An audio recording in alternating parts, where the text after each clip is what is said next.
Now to game number 1, our first match, which of course will be taking place between NIP and W7M. We didn't see NIP yesterday, of course, but we will get the chance to see exactly how they fare against W7M. W7M struggling to find form, had a scrappy game yesterday that really didn't go their way. Let's meet the two teams, and then on the other side of this, we'll be back to get you into the action. Eu acredito que eles ainda são os favoritos. O Major ali foi uma coisa atípica ali deles. Acho que só não encaixou, mas eles continuam assim sendo os melhores. NIP still retains the respect of its rivals, despite their unexpected results in the Mexico Major, on top of a lack of consistency during Stage 3 of the BR6. W7M have a marathon of difficult games ahead, Ints, Furia and FaZe Clan, not counting their imminent opposition, who have never been defeated by W7M since the organisation appeared in the Brazilian scene. In their last match, the victory the Ninjas earned couldn't have been bolder, with a 7-1 annihilation on Clubhouse. Mais Múzio Kamikaze! Fecham o jogo por 7-1! Acredito que a gente surpreendeu eles no ban. Eu acho que por isso foi fácil. Creio que agora nesse próximo a gente vai manter o nosso estudo e as nossas adaptações para conseguir chegar bem nesse jogo. At first glance, the Ninjas don't have much to worry about coming up against W7M. However, W7M's chance lies in that fact. Exploit the complacency of their stronger, on paper, opponents. The truth is that NIP has not reached the level where they can ignore their opponent's abilities. A gente tem que ficar de olho no Pino também, um cara muito bom, tá sempre em posições inteligentes, sempre punindo bastante o pessoal. Eu acredito que a W7M é um time muito agressivo. De jogadores, eu acho que a dupla de defesa deles dos bomb site é bem forte ali com as 12, eles sabem tratar muito bem com os Smoke e o Mute. Acho que mais ter cuidado com essa parte defensiva deles. NIP arrives for its only game of the week with everything in their favour. Will Mitty's players stick to the plan and take the supposed easy win, or will this end up as a shocking upset? All is on the line for W7M in this next matchup against Ninjas in Pyjamas.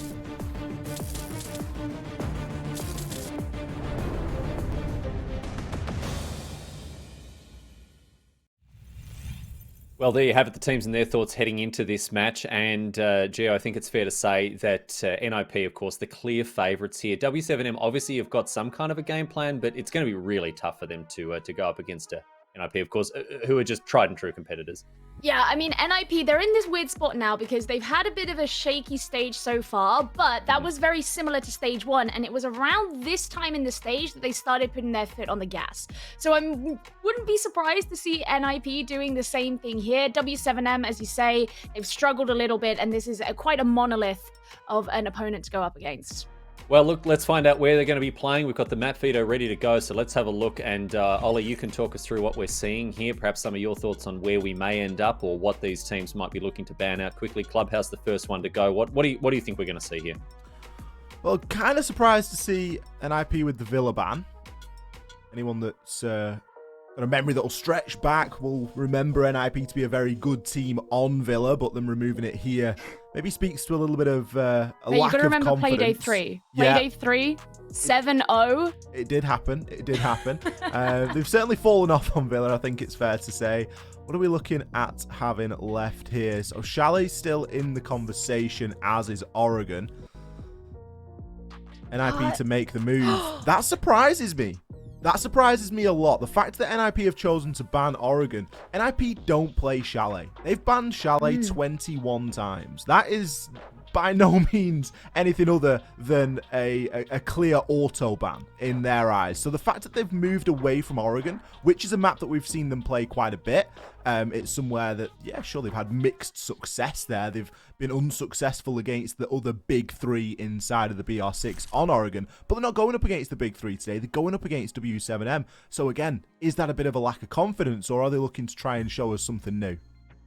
I'm curious for this pick as well because of the fact that we don't see NIP on Chalet so much against W7M. You know, we're not going to blow smoke up your bum as alert viewers, you'll know that this is very, very heavily favoured here for NIP. Gee, we're not trying to hide that fact. So is that perhaps something that factors into this pick? NIP, we know they don't like to play on Chalet very much, but maybe given the relative strength of these two teams, that's influenced their decision in going here. Absolutely. The last 2 games that W7M have played have both been on Chalet, and they've played pretty, what's a euphemistic way of putting it? Badly on it. That's not a euphemism I there. would That say is just... that is quite euphemistic for what I want to say. Wow. They have not had a great time on this map. And I think NIP, they are just reading straight into this. They know that W7 has struggled. I think the most important thing is the fact that W7M came back to Chalet against Black Dragons yesterday. We saw some pretty egregious mistakes that they made back in Playday number 6, and they still couldn't capitalize on any of the adaptations that they were making off of the back of those mistakes. Now, if you're NIP, you look at that and you say, right, my opponent recognized problems they were having and they still couldn't fix them. I'm just going to take them back there. Like, yeah, and this seems obvious to me. I think this might be what's going into this decision here, knowing that there is, a feeling of maybe some blood in the water. Ollie, maybe feeling like this team isn't going to, W7M is just not going to play their best siege on this map and trying to exploit that. So really, it's now up to W7M to try to see some initiative and show that they can play on this map. And that's it. They've had good opportunity to do so. It's been one of their most played maps this stage. So you'd hope that they have a pretty good idea of how they want to approach things here on Chalet. It's by no means a bread and butter map for a lot of teams. It's a bit of Marmite. People either love it or they hate it. Teams either perform or they don't on this map. So for W7M to be stubborn in the pick, it reminds me of some of their playstyle on Chalet, which can be quite stubborn. They can be very, very headstrong in what they want to do in terms of site choice, in terms of operator lineup, whatever it might be. These guys aren't always willing to make that compromise that sometimes needs to be made to be able to come away with the results. We didn't see the greatest performance out of these guys yesterday. I remember specifically we highlighted Kai's, a player that, we're really looking towards be a little bit more explosive, bring a little bit of that aggression, and previous teams, I remember Liquid saying that they were looking to try and really focus in on dealing with Kais and shutting him down. So I think that W7M are being targeted here by a lot of the teams. Again, it goes into that conversation of the top respecting the bottom that we often talk about, and I think that NIP are probably in a very similar situation here. They're coming into this with their eyes wide open, knowing that they can counter a lot of these things that W7M want to try and bring to the table, regardless of how often we see either team play this map. Well, let's talk about that stubbornness a little more, Gio. Yesterday, we talked about the fact that W7M get a little bit myopic with some things. They do get tunnel vision sometimes in the way that they're addressing, responses in-game to what the opponents are trying to do. That they do kind of allow themselves, they almost pigeonhole themselves, really, with some of the approaches they take. I think one of the keys to their success, if they're going to find it today, has to be a little more flexibility, a little bit less stubbornness. Yeah, I think that it's a combination of that, but it's when they try to be more flexible, they have to keep up their coordination. For me, that's a really big problem with W7M is when they're in a position where they're trying to adapt on the fly, when they have to make changes to their ideas, they kind of fall out of sync with one another. Right. And that's something that for me, when you look at the top teams, they don't do that. They can still all remain in that lockstep with each other, still know what everyone's meant to be doing. They're not wasting their utility, or at least en masse, they're not wasting their utility. It's something with W7M is you just see them kind of all doing different things at different parts of the map, and it's like, this wasn't your plan, and we know that it wasn't your plan, and it just sort of, I would just like to see a little bit more adhesive between them. I think that's and that will come with like practice and synergy and growing. It's still essentially a new roster because they got Kai's in for this stage, but it needs to happen a little bit faster. Yeah, it is a lack of cohesion. We saw that actually in the very last the last game of the last map, where there was obviously a level of frustration, Ollie. You remember some of them disconnected before the results screen had even come up. Hopefully they'll have been able to get those particular monkeys off the back and come with a refreshed perspective. But it looks like we're ready to get stuck in with our match here. We're going to head down to Chalet, opening up Playday 8 action between NIP and W7M. We're going to jump down into the match, and of course, we'll be in the loving arms of our two casters here, Ollie and Gio. Thank you very much, Riley. Loving arms. That's it's a new one for me. I've never had that one before. But You ever wanted to be in my loving arms, Ollie? can't say that I have. I'll be honest with you. I know you quite well, Gio. I'm not sure how loving you are. I maybe need to speak to the HR representative about that comment, but we'll maybe leave it for after the game, mate. We'll maybe get through this this banning phase first. Well, okay. W7M starting on defense. They've also started with the boring bans, so we don't like them anymore. Hibana ban as well. On top of that, we were talking about Hibana bans yesterday, about how some teams don't really bother with them. NIP are not one of those teams. So far, this is not a particularly inspiring banning phase. It's not. I'll be honest with you, Ollie. It's not getting my... it's not piquing my interest, I'll be honest with you. Mirror? Oh, Jaeger. Okay, so we are... Okay, it's okay. They added a little bit of juice. We are straying away from the norm. Poor old Muzi. He's going to get a little bit targeted there, but yeah, as you say, he'll be all right. I think the Hibana ban's a funny one because NIP just don't really play a lot of Hibana unless the map demands it.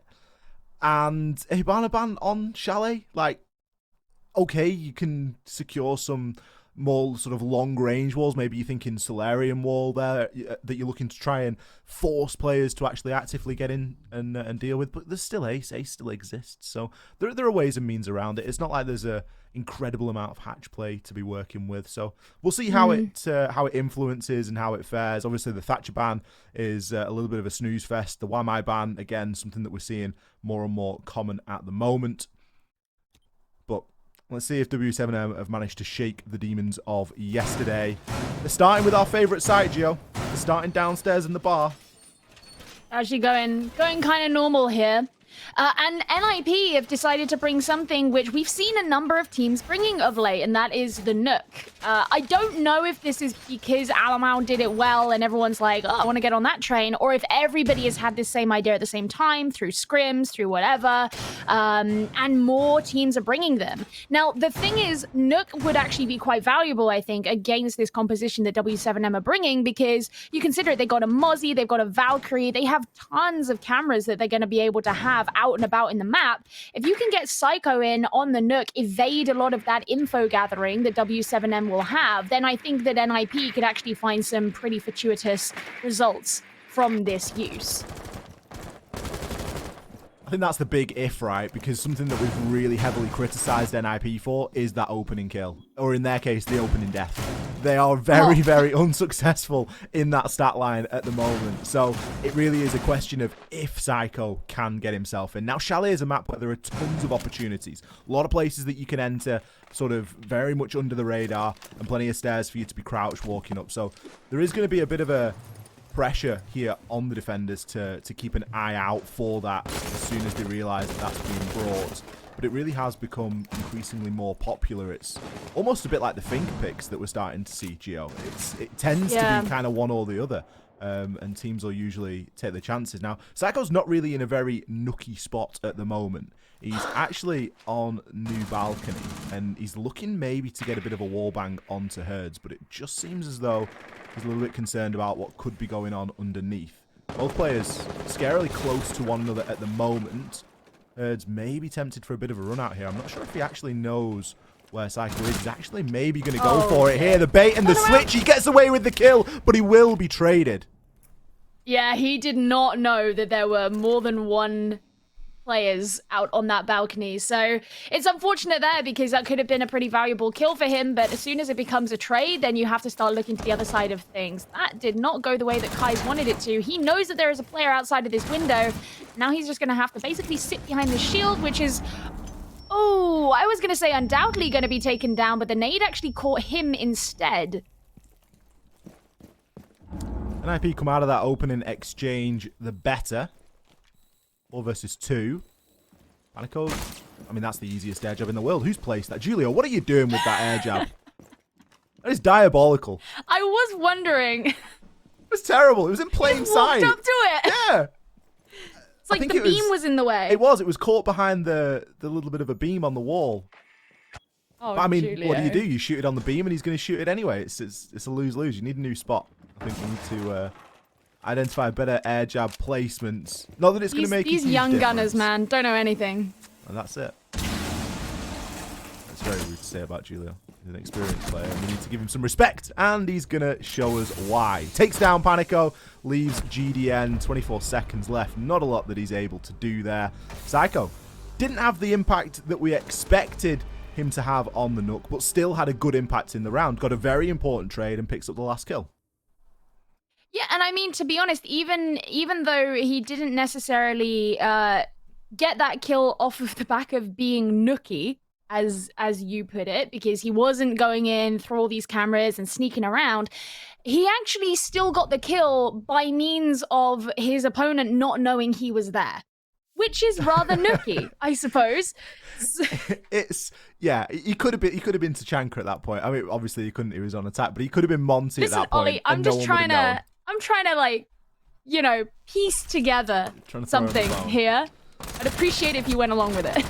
But to be fair, I'm just glad that Herds peeked left and not right, because if there's one thing that Psycho doesn't need, it's another opening death. I pulled the stats up because I was curious. It was itching the back of my brain. -11 on the entry. wow. And he starts the game off on the Nook. And that's why I was worried, because it immediately flagged into my brain. I was like, I know that these guys aren't doing well on entry, and I'm sure that Psycho's doing the worst. He's doing the worst out of the whole stage, out of everybody. I honestly thought that if the Gemini hadn't have showed itself, then Herds would have jumped right, not left. I think you might be right. Yeah. I think you might be right. I think Muzi saved him. Or he's just baited Muzi. He knew what was going to happen anyway. He's just gone for the big brain play. Well, we'll see if Psycho can continue on his tear off of the back of round number 1. He's decided to play the Lion for this round. W7M have gone all the way down to the basement, which is that site that proved to be rather unpopular for most of the year, and teams are actually starting to come here again now. This is a really huge extension, though.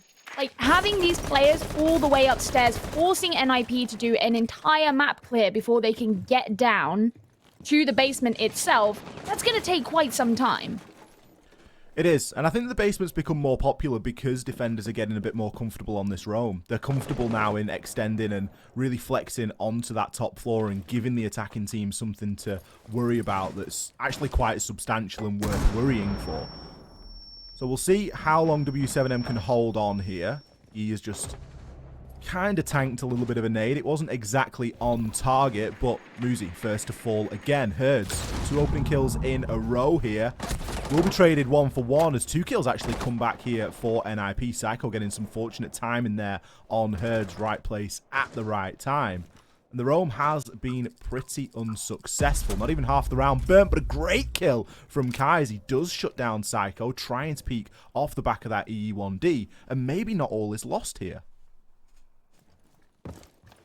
3 versus 3, so as far as man count goes, they're doing all right. And NIP are still, I mean, they're still upstairs. Kai's is still upstairs. They're going to have to get down to the basement at some point, and they've got a decent amount to worry about en route there. Team's starting to drone around downstairs. They need to know where everybody is, but if they can't find everyone downstairs, if they know there's still players upstairs, they're constantly going to be watching over the back of their shoulders. We've got to hope that Julio's air jab placement is a little bit better in this round. I think that's going to be quite important here. Especially with the amount of players that are off site and that are going to have to look to make an entry back into site at some point. So far, NIP are pretty focused on getting this trench wall open. Pino got a couple of pings to work with. There are still drones available for NIP as well, but this flank from Kai's could be crucial. Doesn't have the intel. Julio holding on to the angle. Can he pick 2? Yes, he can. A very successful anti-roam by Julio, and Pino cleans up onto the site. A very difficult situation to be in there. Great push from NIP. I think that was an example of the risk that you have, where if you have a big roam, you've got this big extension. What a lot of teams will do is they'll recall their roamers by a certain point in the round. Oftentimes that's usually towards the mid-round, the 1 minute 30 mark. In this case, W7M didn't do that. those roamers who were still alive remained upstairs. They remained on that extension.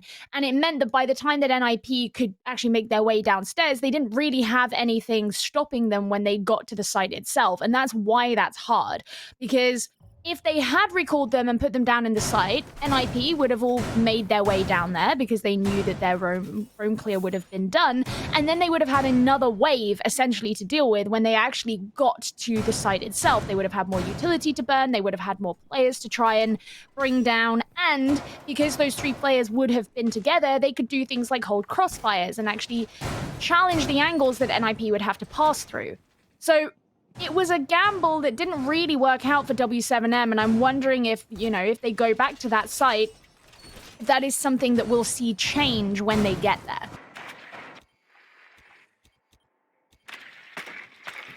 Julio doing a very good job there. I mean, if you look at it on the face of it, he didn't really have that many opportunities to affect onto the site. He would have had to drop the hatch to really have any significant impact. So at that point, you've just kind of got to let him be, and maybe a bit of a lack of intel from W7M, the pulling down and bringing the Valk this time. Guy maybe just struggling there. Could be about to drop, hopefully not. Frost being employed this time as well, as we are seeing a couple more trap operators be brought in here. Herds with the DC, so I do believe we are going to hit a very short rehost as we get everybody back on in. Obviously a slight delay there, but we must have had a decision to go ahead with said rehost. Ski did disconnect very early on into the round, so I'm sure that that's all going to get sorted out and we will get ourselves back on in. Not a great deal to go over from the first 2 rounds. We've seen a little bit of NIP. They certainly look a lot cleaner than they have done previously. They're still struggling in that opening engagement, though, Gio. Herds has been a bit of a nightmare for them in that regard. But they're managing to get the round win. And realistically, that's all that they're going to be worried about at the minute. Oh, of course. I mean, NIP haven't been rushing themselves, which I think is nice. That's in a couple of the Oregon games that we saw, NIP were really trying to push themselves in, and that's where they would find themselves in those situations where they're losing these opening engagements. Everyone would kind of be a bit separate. There was not a ton of trade potential. They seem to be positioning themselves a little better here. And it's certainly, it's interesting to see just from the perspective of the fact that we don't get to see NIP playing on this map. So this is something that they've been thinking about. There's been a lot of providence that's been, exhibited by NIP here, just because they know what they have to do. They're already locked in for the Cobra Elite 6. They want to be making their way up in that scoreboard. And again, NIP are that team where once it gets to the end of the stage, they haven't been looking their best. They stop messing around towards the end of the stage. They actually start to show how scary they can be. And as an audience, we are still waiting to see this really scary NIP that we knew at the start of the year. And they're going to need that if they if they want to be making it through the Cobra Elite 6, qualifying for the next major that's going to be coming along, because they have got a lot to prove, especially off the back of what happened in Mexico. Yeah, they really do. And I think it's maybe not a conversation that we have enough about when teams are qualified for an event, how much effort it's worth them putting in and how much it's worth them giving away, knowing that they've already made it. And NIP are usually in a situation where they sometimes honestly do the reverse of it. They'll have a bit of a holiday in the start of the stage, and then they'll ramp it up toward the end because they know that they can. But as you say, we're still sort of waiting for that significant ramp up here from NIP, as it just isn't something that we've really seen them do this stage. But this could be the start. I think they are 1 point away from guaranteeing that Copa spot, so an overtime loss would do it at this point. It's almost a done deal knowing this team, but it's the formality of 1 point is required, and there obviously is a circumstance where that might not happen, but it'd need to start here in this game right now. There's only one way that they don't come away with 1 point here, and that's if they lose straight up. They've already got 2 rounds on the board, so it is already seeming pretty unlikely. But on the whole, looking a lot better than they have done previous. I like seeing them on Chalet, Gio, and I think this is another thing about NIP that they've got that's very valuable. It's something that Julio speaks about very often in his interviews, and it's that they are an adaptive team. They're a great team at reading the game and understanding how to make very quick decisions and still work as a team in and around that.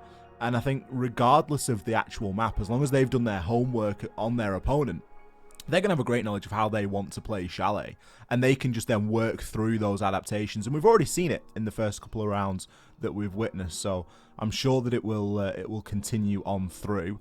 I do believe we've got all of the players back inside the lobby, so we are going to be throwing it over very shortly. Thank you for your patience with that short break. Hopefully, Guy is back and is no longer caught on the treadmill, as it did look as though he just dropped out for a moment. But we have got everybody back in, and we can return where we left off at the start of round number 3. Everything will remain the same.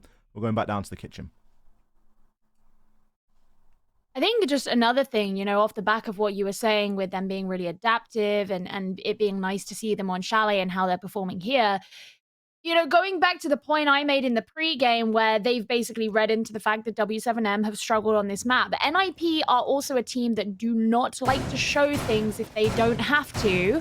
And my suspicion is that NIP probably will not return to this map for the Copa Elite 6. Or at least they'll try not to. I suspect that they've come in on this map because they know they're not going to be showing anything that's going to be important because they won't want to play it. Yep. But they know they can win it because of how W7M has been playing lately. It's a very powerful position to be in for NIP. It's almost BM. To be able to come in and perform really well on a map that essentially means nothing to you. Especially when W7M have probably felt fairly comfortable in the way that the bans went. Oregon Chalet being the last 2. NIP have banned Chalet 21 times. So they're like, yeah, we're playing Oregon today. Like, we're playing Oregon. That's what W7M have woken up and thought. You know, we're like, yeah, we're playing Oregon. We've got the ban phase. And they really just haven't.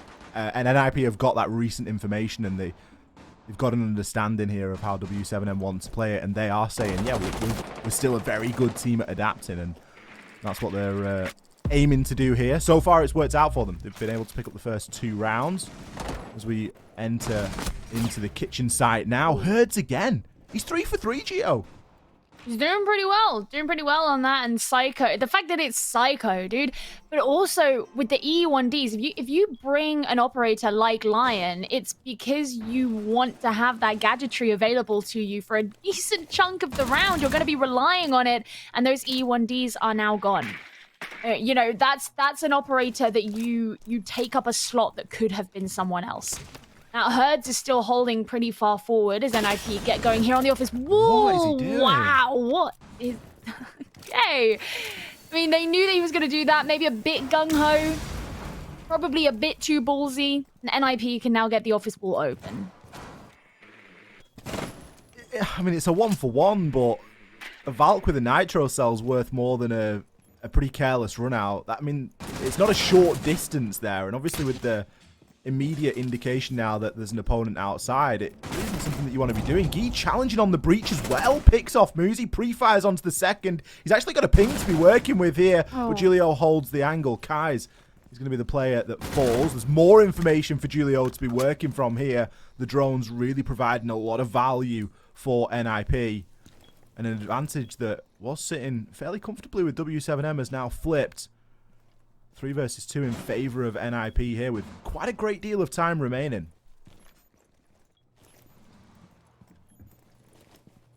W7M, they don't want to get quite so aggressive anymore.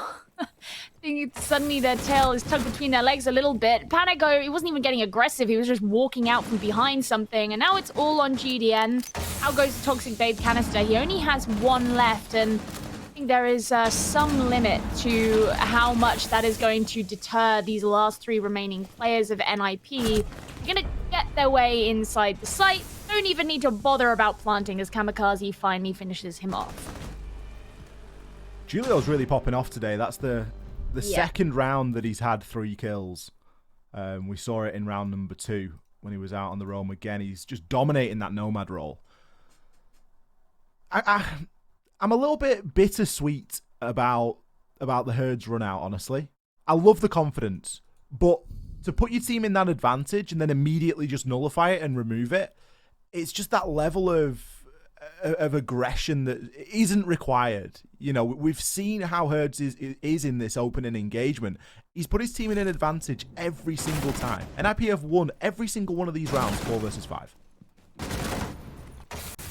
I love this 3K from Julio. I just feel like his reaction times have been really on point. You know? Yeah, he's hitting his shots for sure. Yeah, just really in a nice position. He doesn't have to stray too far from where he wants to play, but just reacting very well to what W7M are putting in front of him. It makes you wonder if and it sort of goes off the back of what you were saying about Herds, right? Is like, if W7M weren't kind of handing themselves over on a platter, would that round have gone a different way? Well, that's it. You remove Julio from the equation, and all of a sudden, W7M have got a really good upper hand. And you know what this is reminding me of quite a lot, Gio? It's W7M versus MIBR on the very same map, where in the first handful of rounds, there was situations where we could say that W7M threw it a little bit, and it ended up being quite a close game. It ended up being a 7-5 to MIBR. And it's just got... It's reminding me, it's very reminiscent of that game, because there are a couple of things here that could have led to rounds going W7M's way. And if they all of a sudden start to perform on the attack, it's going to feel very bittersweet when we start approaching a similar scoreline. Again, 4 for 4. He's doing good. He's doing good on that. Now he just needs to calm himself. Don't go running off. This is the 4th site, by the way, that W7M have come to. They've gone all the way up to Master, rather than returning back to Bar. So clearly they feel, you know, happy to go to any of them, and having lost all 3 of the sites that they visited thus far, I don't blame them for wanting to go somewhere else. I also want to point out as well, Guy has decided to bring along the Thunderbird. It's the first time that we've seen her for this this game, so they'll have those Kona stations to provide some extra healing. Psycho again. Don't even know where that was. No, we just heard a faint, dull explosion in the background, and Psycho has fallen. Pino moving his way through library now. This is much better from W7M. They've been able to get 2 kills. They haven't been traded yet, and they've been able to retreat. Like, who is this team? Where have they been for the first handful of rounds? Herds, 2nd kill on the round now, shuts Julio down. It's a great player to remove, especially with the form that he's been on so far this game. Leaves everything now for Kamikaze and Pino to do, and, well, with Herds on a triple, it's all down to Pino. He's got a rough idea of where he needs to be worried about, but this is surely going to be a quad. No, Pino does land the shots. The trade comes in. I honestly thought that the Roni was going to reign supreme there in back storage, but great trade in from Panico. W7M pick up their first round here. Well, there we go. It just took them going to a 4th one. I actually wonder if that's going to change up how they go about this second half of their defense. And straight away, we can see that it is, because they're going to Kitchen for their round number 5 rather than leaving it as the last site in the rotation. And I suppose that part of that could be because defending Kitchen is not too dissimilar from defending Master, because you typically have defenders who are going to be present in similar parts of the site, given that Master is directly on top of Kitchen. Also consider as well, just this was that site where maybe W7M shot themselves in the foot a little bit just by being over-aggressive, even though they had a really good opening. So if they can kind of hold Herds back a little bit, ensure that everyone's a bit more disciplined, then this is probably the round that went, despite W7M not winning it, that went the closest to them getting that win. Yeah, for sure. This was the Herds opening kill, then followed by a run out, and then a Julio 3K. So none of which is entirely repeatable. So there's certainly equal opportunity for W7M to come away with something here. And I mean, the game that we've seen so far, for me, it's a little bit closer than the scoreboard represents. And if W7M can still come out of this at a 3-3 split, I think they'll have done fairly well. But again, it speaks to some of that lack of consistency that we sometimes see on this side. Herds, some aggression. He did throw a Valkyrie camera out of here in a previous round. He's actually been able to take out Psycho. Honestly, you can't even rag on Psycho for dying a lot at the minute. Like, that's just disgusting. Herds says, yeah, he's having a good day. As much as we've you know, giving a little bit of flack to W7M as a team, Herds is certainly feeling himself. Since the rehost, he's had 5 kills. So you have to remember, this isn't even the entirety of the game that we're looking at for the numbers on the side, on the HUD. This is just since the rehost. I think prior to that, did they have 2 or 3? Something. Because he got both the opening kills, and he maybe found another. So yeah, he's really popping off at the moment. And it's much better, again, like this is exactly the same as we saw W7M play it in round number 4, where they've now backed off. They've got that opening pick, albeit a very impressive one, but they've been able to remove themselves from harm and they've been able to back off. Sure, NIP have gotten a little bit more map control, they've been able to get open upstairs into Master, but with the site being kitchen, there's still a lot of work here to do. Again, W7M still retaining their roam upstairs. Panico's just been spotted, but gonna try. Nah, the impact trick didn't work. I'm trying to remember last time. It feels kind of crazy. I feel like I haven't seen an impact trick in a little while, Ollie. It is a bit of an oddity, isn't it? It's something that's becoming a little bit more rare.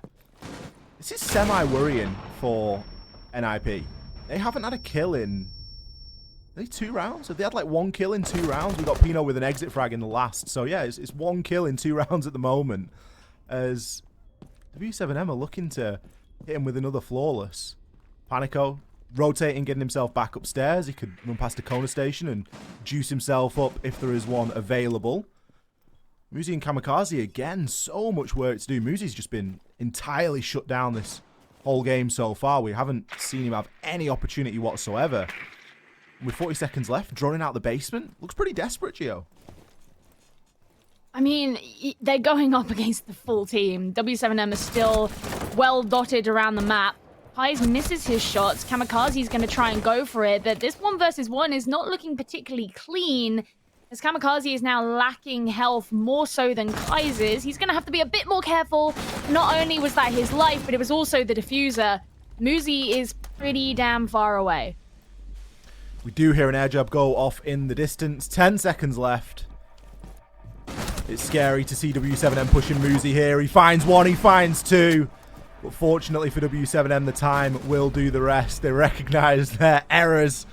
You cannot feed Muzi like that. There is always the danger with a player of his caliber that he's going to pick up a couple of kills. He gets a couple of exits, but W7M think better of it. They lock in that round, and that's their 2nd in a row. Back to bar, where we began. Now, we were talking so much about how NIP, they were feeling confident. They read into W7M's performance on previous games, and now are NIP going to be worried? They're going to be concerned about that? I'd be worried about getting out of spawn. Yeah, I would like to see them make it more than 5 feet away from spawn before someone dying. That would be pretty good. Every single round, NIP have played it as a 4 versus 5. Which is just... It's massive for so many different reasons. It's... You've not got as many drones out there, for a start. You haven't got the utility that 5th person's bringing. Last round, Psycho was playing on the IQ, so he's going to be able to ping out any of the Valkyrie cameras. Panico is being a nightmare with the cameras, so's hers. They've really been sort of flexing off on W7M as to who's playing what. It isn't a situation that, you know, you can consistently go up against, regardless of how good of a team you are or how well individually equipped you are. You just can't be fighting at that sort of a disadvantage. So we need to see NIP actually get that opening pick here and get themselves in safely. It's funny, isn't it, how, you know, Psycho has felt the need to switch onto this IQ just because of how much W7M are using those Vault cams. You know, they place them outside. Everyone's getting picked off early. The default camera is still up. I mean, it just doesn't matter at that point, does it? At the point where I mean, unless you're leaving it up as like a bait, but I wouldn't be risking that at this point. No, nor would I. And look, you can see Psycho. He's looking out for the black eyes. I guess he can tell that they know where they are. Has he considered that the default is still up? Like, don't worry, guys. I've got all the Vault cameras. Yeah, but you've not got the default. Oh my goodness. So that's not my job. That's your job. Well, they're all alive so far, so it's not too much of a disaster just yet for them, I guess. They're just going to be taking their time to do a bit of droning. Kai's ready, right there in the library corridor, just looking at the window, knowing the drones are going to be coming through there. I suspect at some point he'll run off behind that shield. Remember, he got naded pretty brutally on the library stairs before, but the shield was always left standing. Oh, the shield's not standing anymore. All right. It is strange not to see the Jaeger brought by W7M. They know that NIP are going to be rocking the nades. They know that that's going to really weaken the positions that they want to hold. Why am I being banned? Jaeger being removed as well. It should be a little bit easier for these attackers to be really dominating the nade play, but it's not something that NIP are really taking full advantage of here. No, they're only bringing 4. Compare that to some of the games yesterday where we had like, what, 6, 8? 12? So, yeah, 12 nades. Well, there's a nade from Muzi. It was a trade as, you know, surprise, Hurts onto Psycho. How? How is it so consistent? Listen, I'll take the trade. Psycho's been cursed. He really has. Because, I mean, you just know that some of this just isn't his fault as well. Julio's going to hop in. Oh, he gets shut down as well. He finds the kill. Muzi again with the trade. His second on the round. He's doing his best to try and keep his team in this. There's still time. Oh, what a great shot from Kais. So much information available. The IQ obviously not able to get in and effectively clear all that info out. Kamikaze, opportunity to plant potentially.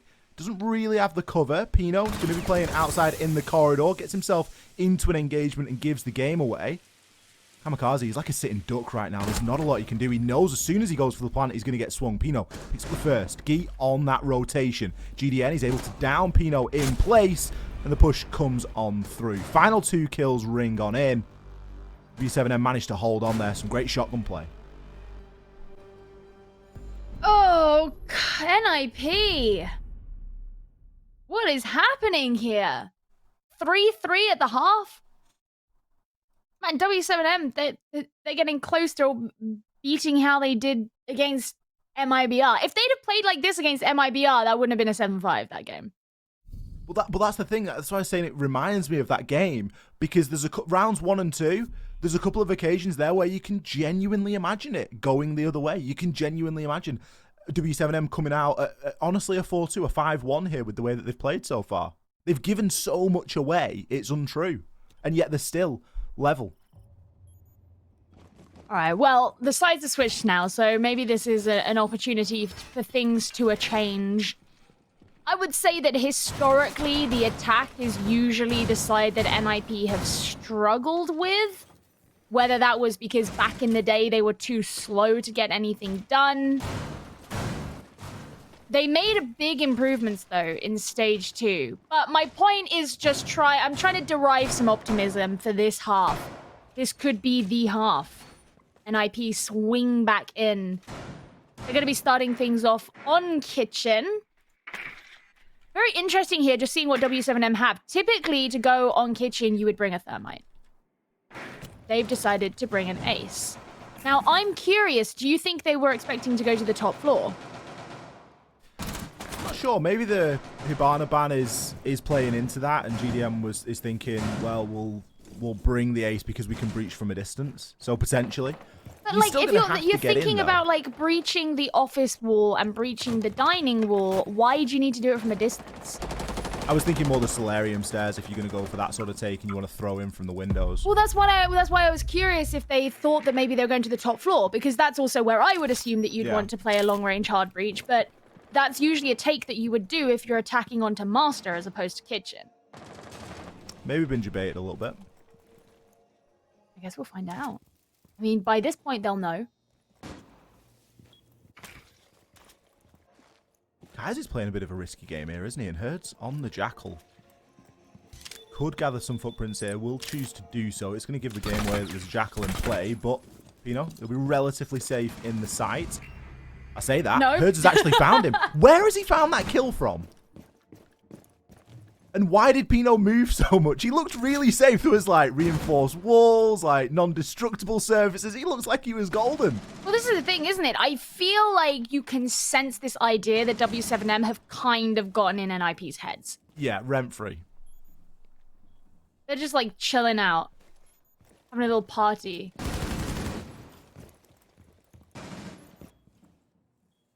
Well, it's back to the 4 versus 5 that we seem to know and love so much. Get this Electroclaw. Gonna have to get rid of that. But going on the wall, Muzi, good reaction. That could have gone kind of bad, but he's got so many players on the other side of the wall. Psycho's going to be joining in, however.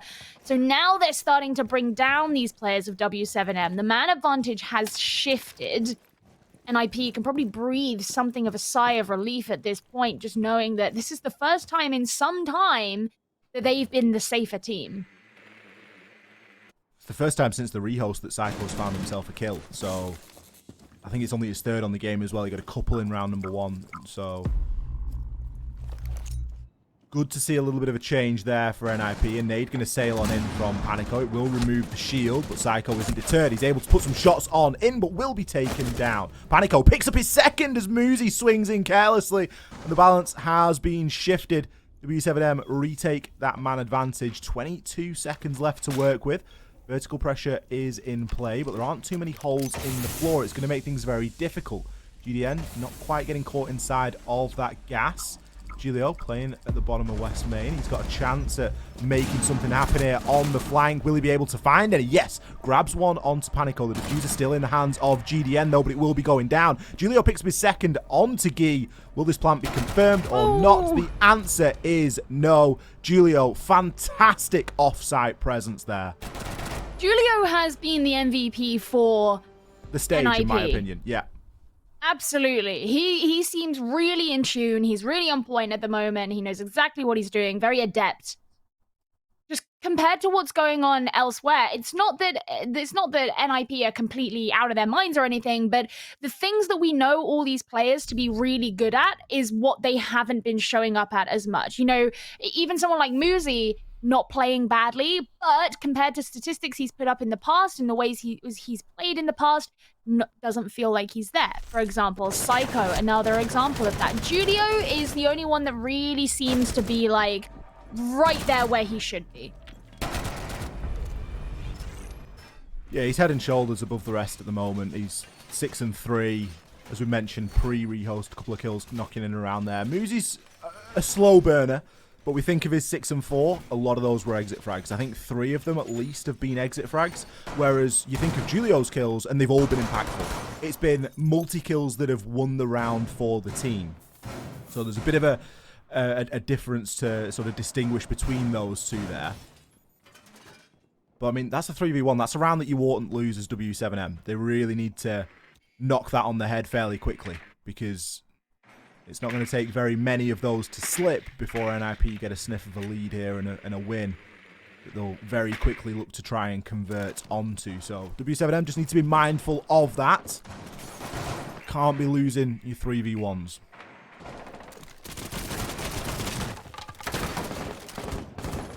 Well, NIP have the opportunity to try and advance that lead against W7M. They're coming to Master for the next one. So this is the site that we had that suspicion that W7M thought they were going to last time.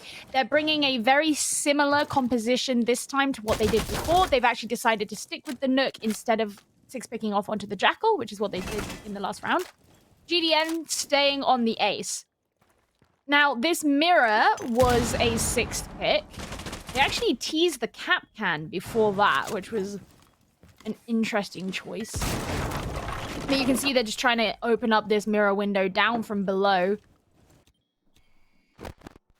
Prevent that from being safe to play behind. And NIP love bringing a mirror. And I respect it. They love a mirror, they love a shield. It's kind of similar to one another. It's that sort of information anything they game. can hide behind. Yeah. In a nice way, though. Yeah, not like in a scaredy cat way, but in like a nice way. Yeah, I think you're right.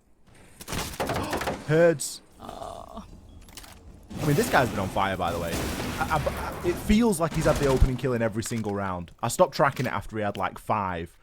But there hasn't been many rounds where he's not been involved at all, and it's usually in that opening engagement. Julio with an ambitious C4 there. It's going to be responded to. The nade sails in. It was a great throw, but doesn't deal all too much damage. Julio, not too deterred about moving inside of the E1D. Everyone knows he's there, so there's no point hiding it. A chance to aggressively peek onto this breach. So far, it's a little bit of a stalemate. There's a lot of pressure being applied to him because the door to his left is also being opened. There's the breach. GDM finally shoots him through it, and they can get rid of the mirror window as well. That was a pressurizing situation from Julio, and I think he knew that those angles were just too much for him to control on his own.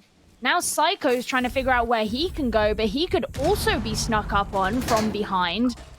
He does find the kill onto Hertz. Finally, he gets his revenge for everything that man has put him through. But look at this. It's all behind this door frame. GDN gets another kill on Kamikaze. There's the return from Psycho with the C4. It's the constant backwards and forwards Ollie. A 3 versus 2, making it 2 versus 2. Now it's just Pino on his own. Going up against E. There's one E1D left. That could certainly be used. It's going to be. He's just moving around. He's got to go for the plant. He gets caught out by Panico. W7M didn't even need the plant. They take the round regardless. So much better from W7M. That sort of post-plant / plant going down, incredible stuff. The big window is so powerful to be repelled onto. They did a fantastic job of rooting Julio out of his location as well. But I was a little bit worried at a time, Gio. I think that mirror window was like a galaxy brain sized play. Because as soon as the mirror window got opened, it just enabled Psycho in piano. He had the deployable shield on top of the grand piano. He had the window to worry about, kind of. I know he had a bit of a cheeky dip out of there to see if anyone was challenging in onto bathroom.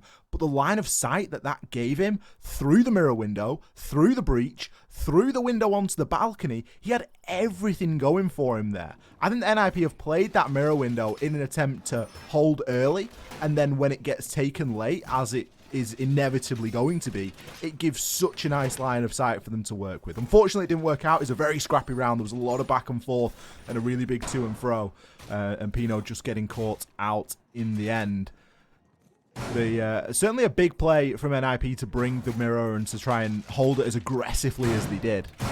Yeah, you could tell that so much of NIP's defense was based around maintaining control of piano, because even when there was just the huge bloodbath, the backwards and forwards going on and on and on, everything was based around these doorways into piano, people still trying to hold on in piano, you know? So they definitely knew that they had a power position there, whereas you consider most defenses for that site, oftentimes you're not going to have that heavy a presence in piano. You might have one person their job is to hold on to the big window, but people are usually going to be spread out in different areas a little bit more. In that case, that was really the heart of those fights. Yeah, it was weird to see nobody in library. Like, you would expect a presence on top of fireplace or library or something, but NIP had really sort of set the stall, as it were, and were happy to work from there. And they weren't too far away, but W7M have leveled things up here. Certainly a closer game than we were anticipating.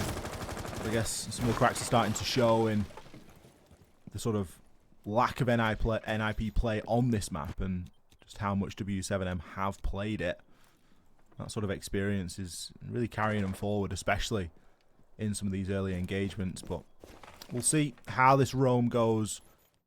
Got a couple of guys out there. Julio and Muzi both going to be on that rotation.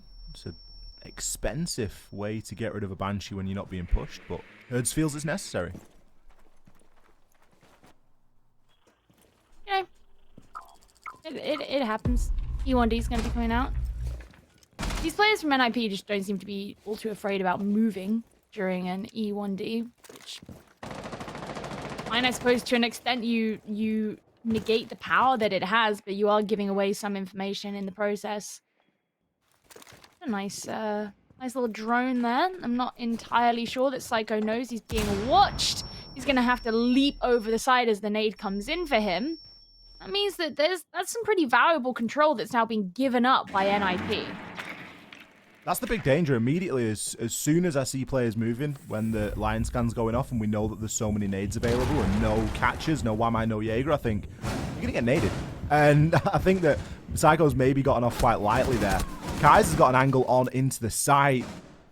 Goes for the flare because he gets challenged, immediately draws for the nade, but isn't able to bounce it in sufficiently. Pino is able to pick one up as Herds' nade did land onto none other than Psycho yet again. He really is a magnet for that sort of stuff at the moment, but it again is traded. So, nullified threat, but a lot of the round has been spent. 25 seconds left. Kamikaze, why is he so aggressive on the window? Pino in again with another trade coming on through. Julio trying to pepper on down, and eventually Muzi finishes off Panico. Picks up a second onto Gi as the support wasn't there in time. GDN 1 versus 3, 10 seconds left. Maybe finds himself an exit, but not even that. Muzi's played a blinder there. Very good positioning. Moves himself back on into the site and is able to grab that final kill. Really nice to see Muzi actually getting a couple of kills there, because I feel like it's been a while since we've seen him be the guy who gets the multi-kills and actually does some cleanup. So, again, this game continues to be relatively tight, which is very much not what we were expecting. I don't know, maybe NIP pull away here, but personally, I find it kind of hard to believe that either of these two teams are going to pull away, that there's going to be tons of momentum just pummeled into one of the teams. They're going to be heading back to the kitchen.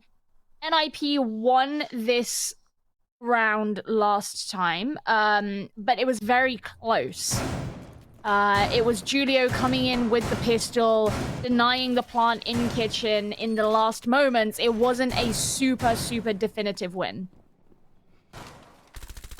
No, I think it was a 1 versus 3. The 3 being W7M, so not something that you're going to consistently lose. So we could quite possibly see this go 5-5. I'm expecting overtime, Gio, at this point. I think, as you mentioned, there's no clear winner. There is nothing that's really leading me to believe that one team's going to start chaining rounds together in a significant way. I really think it's going to come down to that momentum. Maybe, just maybe, if we see NIP win here, we see W7M's head start to drop a little bit and they maybe start to feel a little bit downtrodden. But even then, they're more than in this one. And it really does come down to if they're going to be able to rectify a couple of the mistakes that they made previously. Because they did a very good job of opening up the top floor. They were able to get themselves in there nice and early on into the round. It was just they'd spent quite a lot of time in doing so, and I think they were dropping hatches and they were really approaching the site with around 20 seconds left, and they just didn't have all the information that they really needed at that time. So just need to speed up this early round a little bit.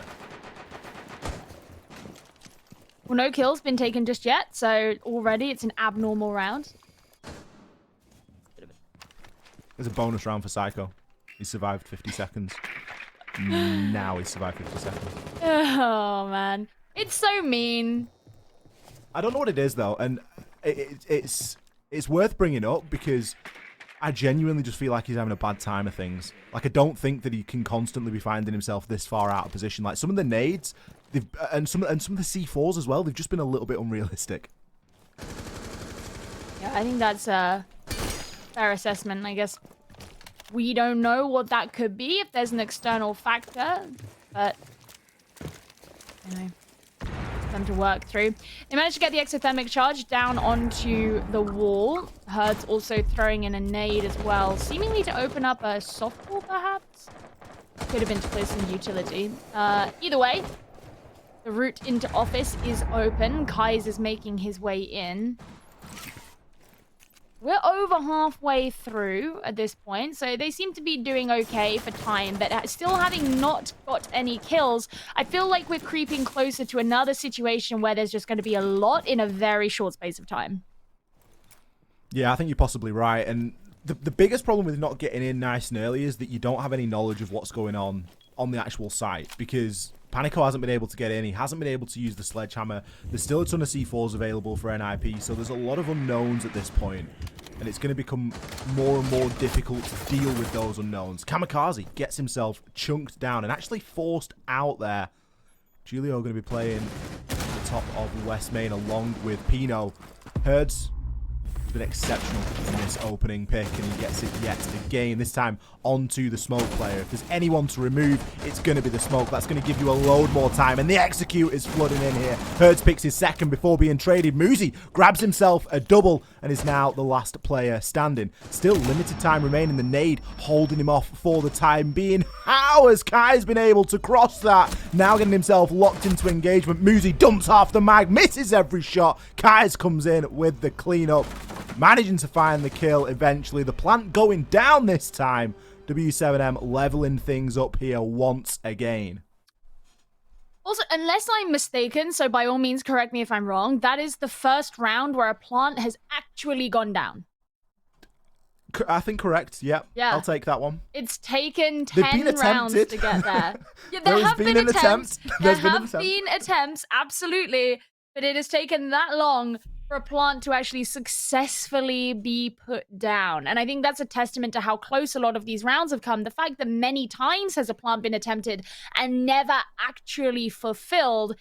Finally, we got there. And a lot of that was helped by the fact that simply at the end, there was only one person left on NIP, and W7M had that extra support. What we've seen from a lot of this game is oftentimes the numbers on both sides of the, of the screen are relatively similar. You know, it'll be a 4 versus 5 to a 3 versus 3 to a 3 versus 2. Like, they're never super far away from each other. Whereas this was one of those rounds where actually it swung far more in one team's way than the other. And it just meant that that late round was significantly easier for them. Yeah, Muzi being the only player that got any kills in that round. Again, both of them proving fairly impactless in the grand scheme of things because he was left in the 1 versus 3.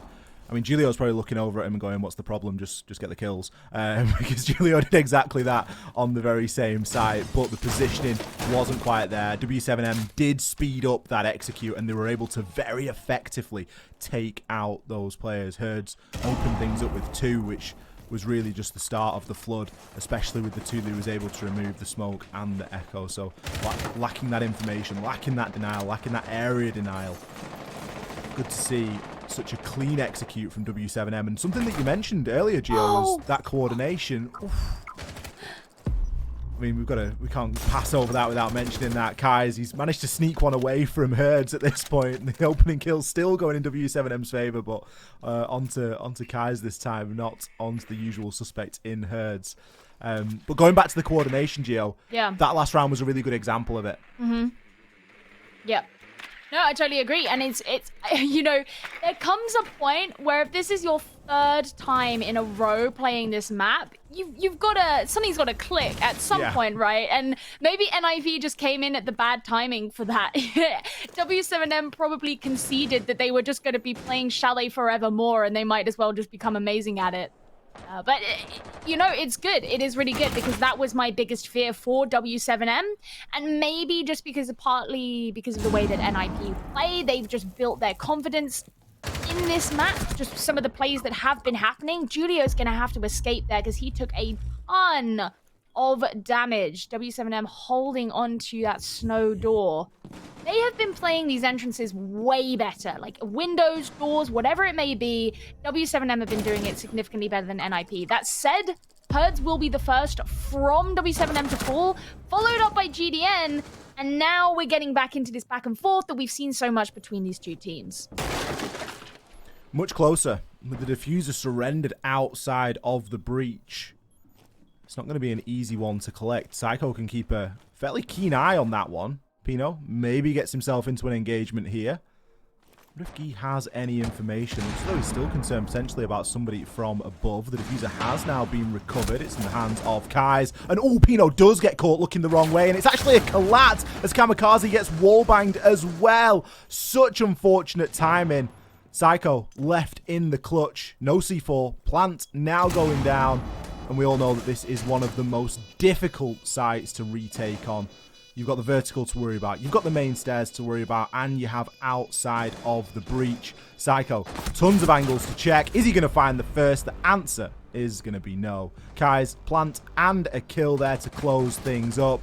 He picked the opener as well, so he had a pretty standout round. Really starting to pop off here. W7M, match point. Honestly, for me, Guy really stood out in that round.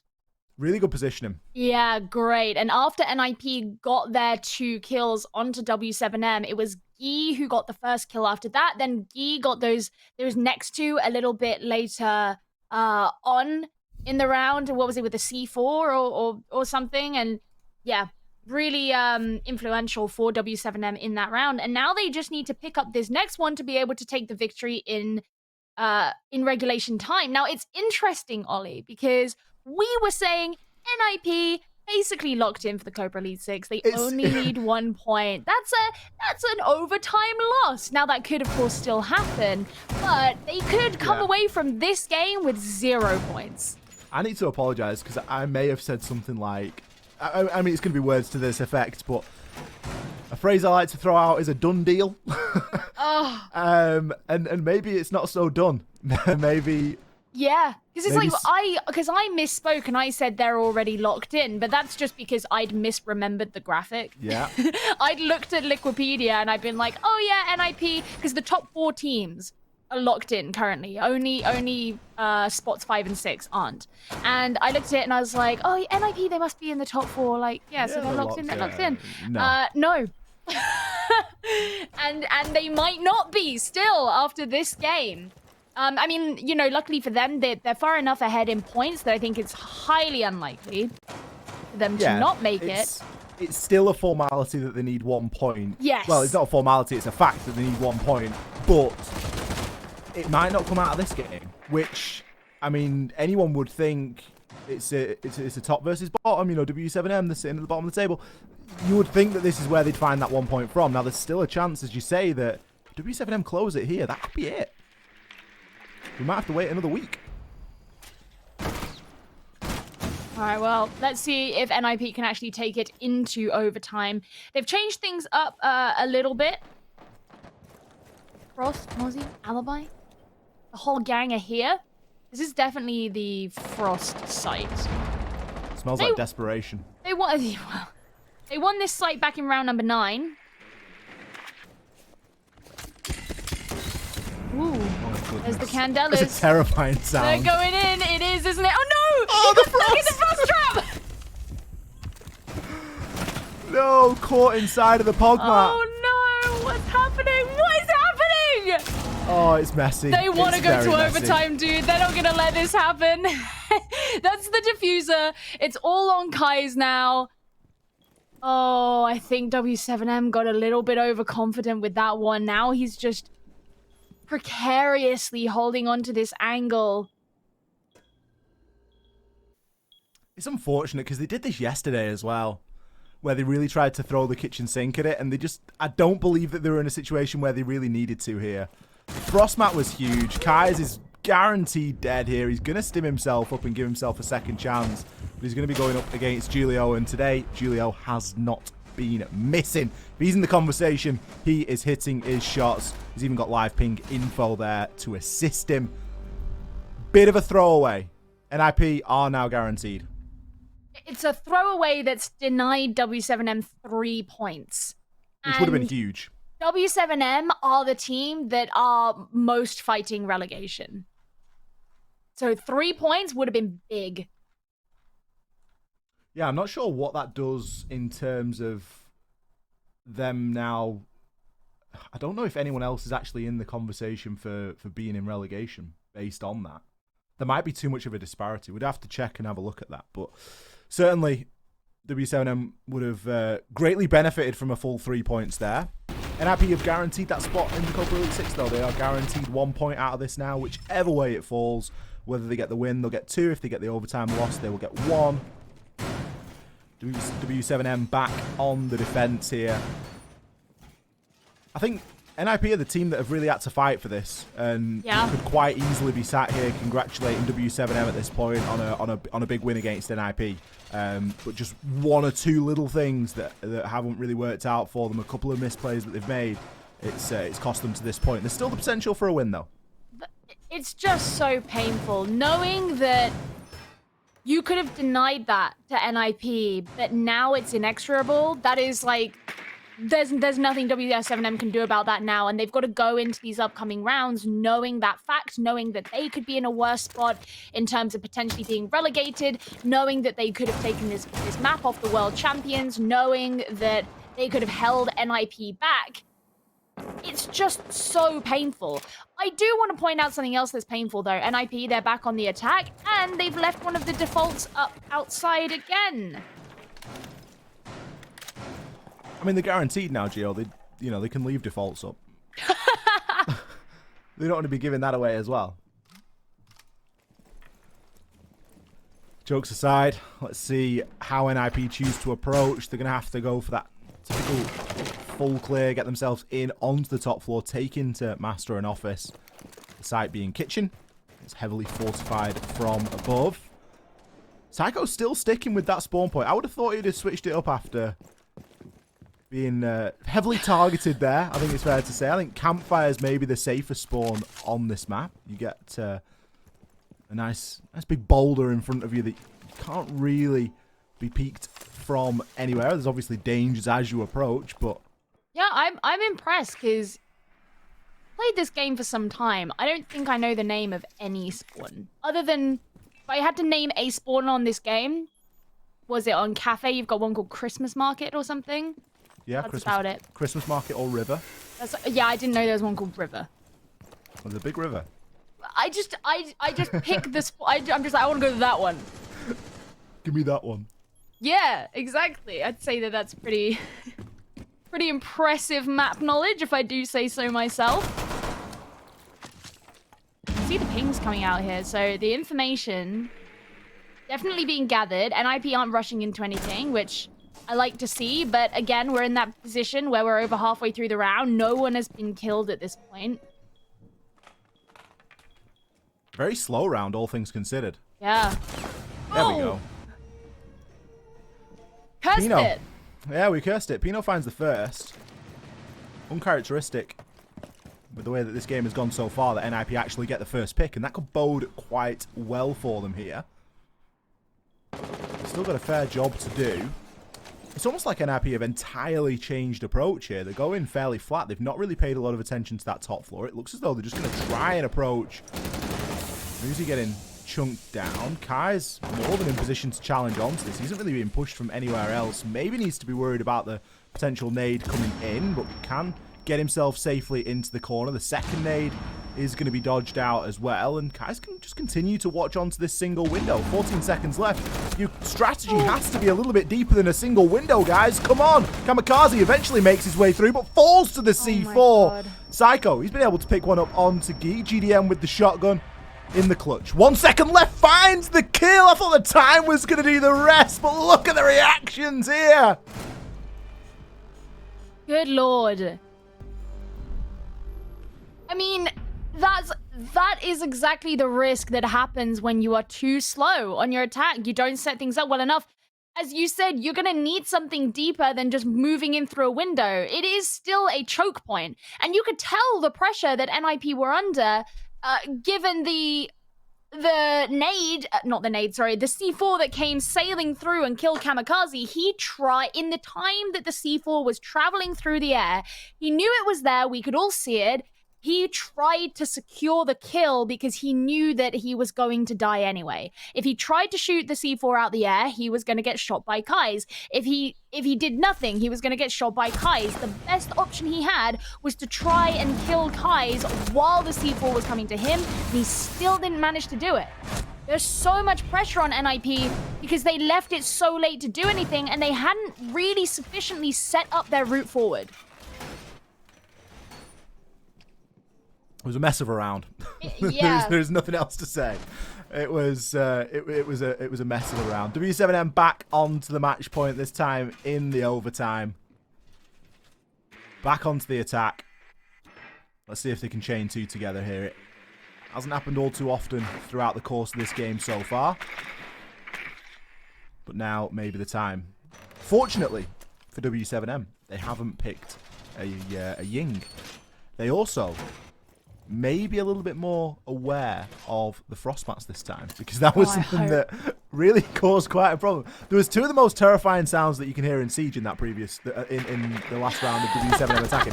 One was the Candela going off, and the second was the clunk of a frost mat. Like, they are without doubt the worst sounds. If you need an alarm to wake you up in the morning, find those two sounds and set that as your alarm, because that will wake you up. The funniest thing for me was the fact that when we cut to GDN getting caught in the mat, you could still see everything around him was just white flashed. It was chaos, yeah. It was just surrounding. It was all a mess.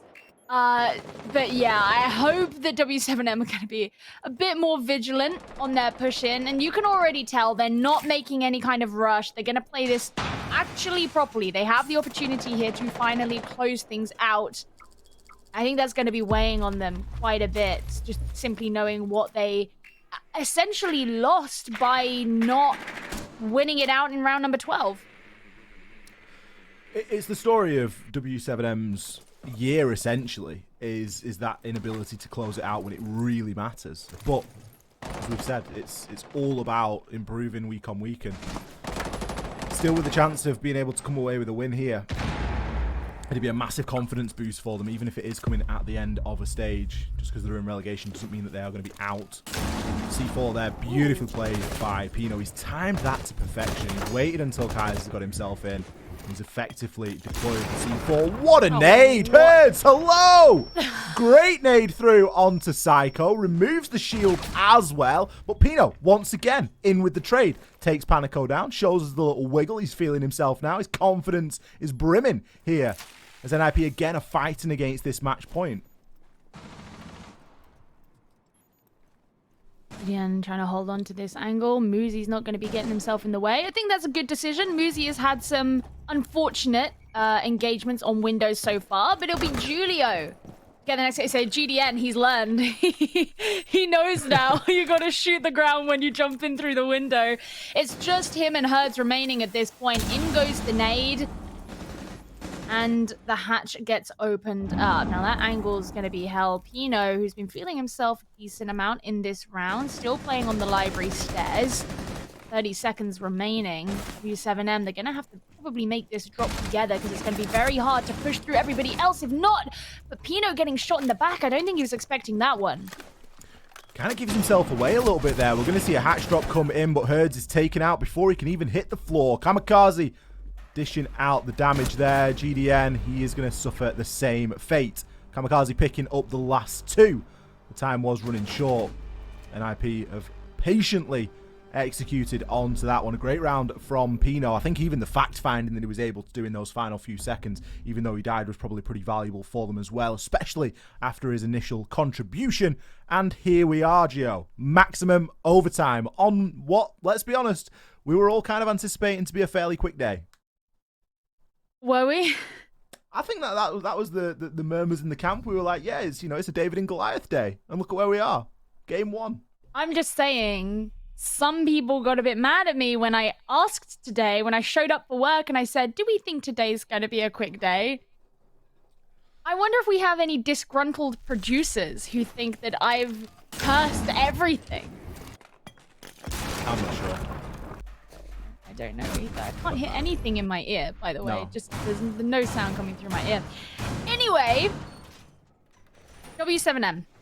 They're going to be on the defense for this round, going up to Master. Now, one of the frustrating things that we have here is that because we are 2 rounds into overtime and both halves were 3-3 at the half, we actually have really no context as to who has the advantage here for defense and for attack. What we can look at is seeing who,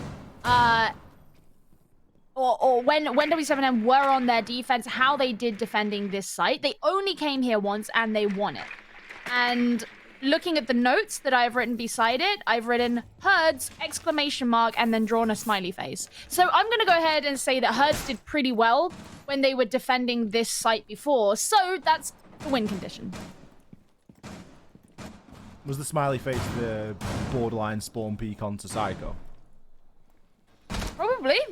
I think it was potentially this round. I think it was like a holistic smiley face. It was just like, you know what, as an overall idea of the feeling. rounds, Yeah. there's a smiley face for Herds.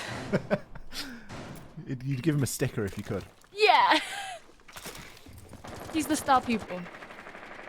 That's a nice drone spot from Julio. I believe I've seen that one before. It makes sense. The little ledge there that he can take advantage of and just gather a little bit of intel.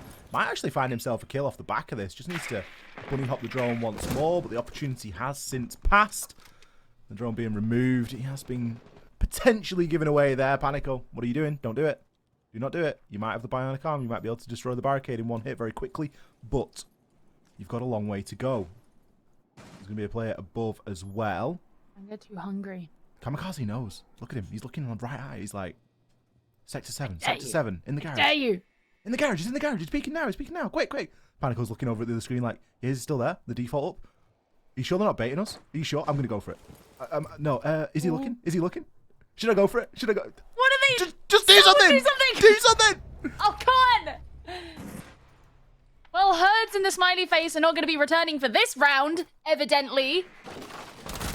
Oh, he missed! He's missed after all that, How he did he missed! miss it? Oh, no, now he's coming down. Run! Run for your life. Ice has gone down too. Oh, it's all... Oh, okay, he's trying to turn things around, but it feels like it's just falling apart for W7M here. It's just so messy. 4 versus 2, a whole minute left. Panico, he's made his way back upstairs. He's in Solarium now. GDM looking to hold off, but Muzi's in position to shut him down. Psycho hits the stim. Can it be Psycho to find this last kill? I think it would be very just after the game that he's had. Bless him. Panico with the swing. Muzi with the shutdown. NIP, after a long and arduous Chalet, finally managed to close out W7M. It took every single available round. Oh, you know what? That is going to be so heartbreaking for W7M as well. And I'll be honest, I found myself kind of rooting for them. Yeah, just because 100%. it's been such a journey over the last 3 games of them playing Chalet to see how they performed all the way back when they were choosing Capital instead of bringing a hard breacher. And now we're here, and for it to end this way, actually kind of tragic. It is. I think that the big major upside that we can take from this is we get to ask Julio some questions about NIP. Yeah, why did Psycho keep spawning in that location? Yeah, I mean, add that to the list. I'm sure that we've both got questions that we would like answering here. I think I too found myself rooting for W7M there. It's nice to see a team give a team with such pedigree, a very good game, and to be able to take NIP to every single round there and keep it competitive right up until the end is something really to be proud of. And on a different day, that game could have gone to W7M's favour. You think back to a couple of the rounds, the rush round. There's a few early rounds where they were a little bit shaky. I think they're a slow starting team, and once they get that ironed out, they may be a little bit stronger. But they've given NIP a fantastic game today. Certainly pushed them, and I'm excited to see what the rest of the stage has in store for them. Yeah, me too. And I agree with you that I think that we have some questions that we need to ask Julio and just see where NIP are at, because I think a lot of us have just kind of watched them this stage and been kind of confused. This didn't feel like it was the game we expected it to be from them. Why did they come here in the first place? Were they a bit overconfident? Did W7M take them aback? And I think these are all valid questions that I certainly want to know the answer to. Well, let's get that rolling. Riley, get yourself back in here, and we will hit that interview with Julio, I imagine. Quite a bit to unpack there. Yeah, a lot to get across in that game. We sort of set this one up, pretty readily, saying that NIP were going to win, and it was going to be not necessarily a bloodbath, but certainly, just another day in the office for Ninjas in Pyjamas, and that's not what we saw, really. W7M, I think they were firing maybe not all cylinders, but a fair few more than we expected them to. And Geo, just an impression that we got there, was it NIP that was falling behind? Was it W7M that sort of came out of the gates with stuff that we didn't expect? What was the reason? I mean, this is something we can ask the the interview as well. What was the reason that NIP was so sorely tested? It definitely felt like NIP were underperforming for a lot of that game. And it's, you know, there were definitely things that W7M were doing that were objectively really good. I mean, the way that Herds was performing was above average. But I think also a lot of the things that W7M were doing well were things that a team should be doing anyway, like the coordination point that Ollie and I mentioned in the cast, the fact that their adaptations, their changes were still well coordinated amongst the group. That was something we wanted to see, but it's something that we should be expecting from teams. On the side of NIP, it just felt like a lot of times it was just like, why is this person dying here? Why is this person peeking here? Why haven't they made a move yet? Why haven't they cleared this out? There were more questions about why they were or were not doing something than there should have been. So I think it was a healthy balance of both, but I would lean more towards NIP shortfallings, really. Do you reckon there was just maybe a level of complacency, Ollie? Perhaps they've gone into this being like, this will be easy. W7M, you know, towards the bottom of the ladder here. They're not going to be too much of a problem. We can take the foot off the accelerator here and just have a cruisy Sunday afternoon. It certainly felt like they weren't playing their best. Do you think they got complacent?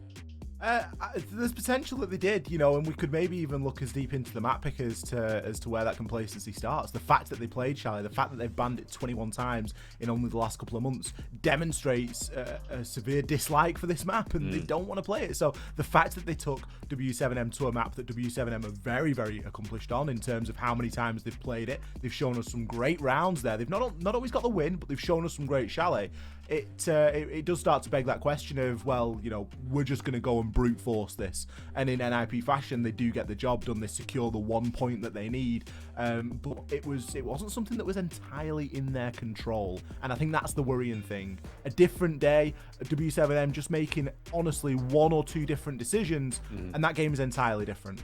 And look, we need to give them credit as well, because we came into this expecting them not to really have too much of a sniff at a win here, and they managed to pull out an incredible performance, you know, going all the way to 8-7 in maximum overtime against a team like Ninjas in Pyjamas. You know, it speaks to a level of recovery that I really didn't anticipate today, given the way that they lost yesterday, given how, you know, they did seem to be heading down for a shift in the salt mine, but they came back, Gio, they rallied, and they gave us a real show. Now, you know, what this means for their future. They are probably still facing relegation, that sort of stuff, but it's good to see.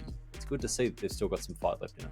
Yeah, I mean, and that's the good thing. And this is for me one of the really big risks about having roster changes in the very last stretch of the year, because other teams, you know, they will have developed their team. I mean, NIP are the longest standing Brazilian roster. They're one of the longest standing rosters in all of Rainbow Six. So maybe it's a bit tough to compare them to that.